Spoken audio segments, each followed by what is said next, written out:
Sir coat ఇంట్లోకించి పట్టుకొచ్చినమాట కదా ఈ coat. అది అవును, ఇది నేనే కొన్నాను ఆయనకి. సార్కు నువ్వే కొన్నావు. సార్కు కొని ఇంట్లో పెట్టి మళ్ళీ ఆయన కబోర్డ్లకించి మళ్ళీ పట్టుక. అవును, వాడేసాం. ఏమనలేదా మరి మీ అమ్మ? ఏమడదే నీ ప్రొడక్షన్ నువ్వు చేసుకోక మా ఆయన బట్టలు తీసుకపోతున్నావు అనలేదా? అంటే మామూలుగా ఆయన బట్టలు అయితే వాడితే అలాగే అంటది అమ్మ, కానీ ఇది నేనే కొన్నాను కాబట్టి నేను తిరిగి తీసుకున్నా అని చెప్పేసా. కాదమ్మా, ఇప్పుడు నీకు ఎంతమంది పిల్లలు? పెద్దగా అంటున్నారు. ఏం చదువుతున్నారు? 9th 10th ఇద్దరు. ఓ ఏమనే 10, 9 చదువుతున్నారు. అందుకని నీకు టైం దొరికింది. లేకపోతే ఈమె ముఖం కడగాలన్నా, ఆమెకు దింపియాలన్నా, ఆమెను తయారు చేయాలన్నా, ఆమెకు పిలకలు వేయాలన్నా, సంచదాద్రాలన్నా ఇదే ఉంటుంది కాదా? నిజంగా తల్లులు పిల్లలు పెద్దగైనాక కూడా తల్లి సంచి ఉంటుంది మనకు ఒకటి.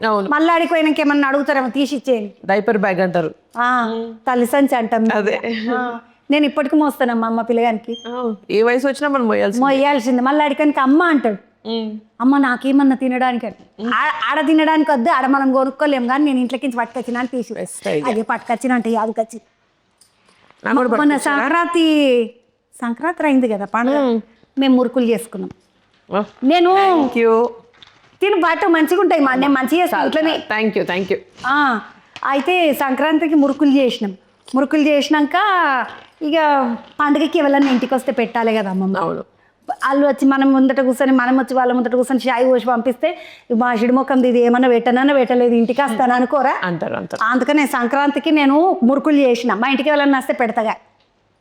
చాలా బాగున్నాయి, మంచిగా చేస్తాను. మేము బియ్యంలా చేశారు. అది నేను చేసిన, మస్తు కష్టమైంది. ఈ త్యాపకు బలం తక్కువైపోయింది నాకు.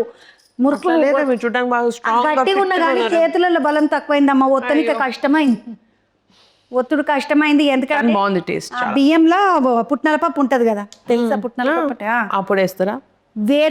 వేయించిన శనగపప్పు అంటారు మీరు. ఆ పుట్నాల పప్పు వేసి గిర్నీకి పట్టించి కలుపుతాం. చాలా బాగుంది టేస్ట్, వెరీ నైస్. అది మధ్యలో రంధ్రం వస్తుంది, కరకర్ర అంటది, మంచిగా ఉంటుంది ఇట్లా. అరే వంటలు ముచ్చటకు వచ్చేసరికి నాకు ఇది చెప్తే యాదకొచ్చింది. మీ ఇంట్లో అమ్మమ్మస్ కిచెన్ నడుస్తున్నది కదా, అత్తమ్మస్ కిచెన్. అవును, అత్తమ్మస్ కిచెన్. ఏమన్నా వండుతున్నారా మీ అమ్మ మీ నాయనమ్మ? కదా నువ్వేం వండుతలేవా అమ్మ? నువ్వు అందులో ఏళ్ళు గరిటెలు ఎవరు బాగా చేస్తారో వంటలు వాళ్ళతోనే చేయించాలి, అది మనం తినాలంతే. మనం తినాలి. వాళ్ళు ఎవరైనా కావాలి కదా, వాళ్ళకి అంత కష్టపడి వండుతున్నప్పుడు అందరం వండేస్తే ఎవరు తింటారు? అందుకు నేను హ్యాపీగా పక్కన కూర్చుని తింటా. రుచి చూసి చెప్పుడు వరకు పెట్టుకున్నాం అంతే. ఈ అమ్మ మంచిగా పెట్టుకున్నది నిమ్మలంగా. మళ్ళీ ఉల్లిగడ్డ కోసుడు, కళ్ళకి నీళ్ళు కాడు మనకి ఎందుకు? వాళ్ళు వండుతారు, మనం తిని రుచి చూసి చెప్పాలి అంతే. మీ చెల్లెలు తను కూడా అంతే నా అలాగే రుచి చూసి చెప్పుడే. ఉపాసన ఉన్నప్పుడు, అమ్మ ఉన్నప్పుడు, నాయనమ్మ ఉన్నప్పుడు వాళ్ళు చేస్తే బెస్ట్.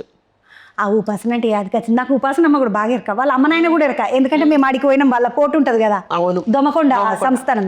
నేను అడిగి పోయినట్టు అప్పుడు వాళ్ళ అమ్మ నాయన మంచిగా వడ్డన చేసిండ్రు, తిన్నా.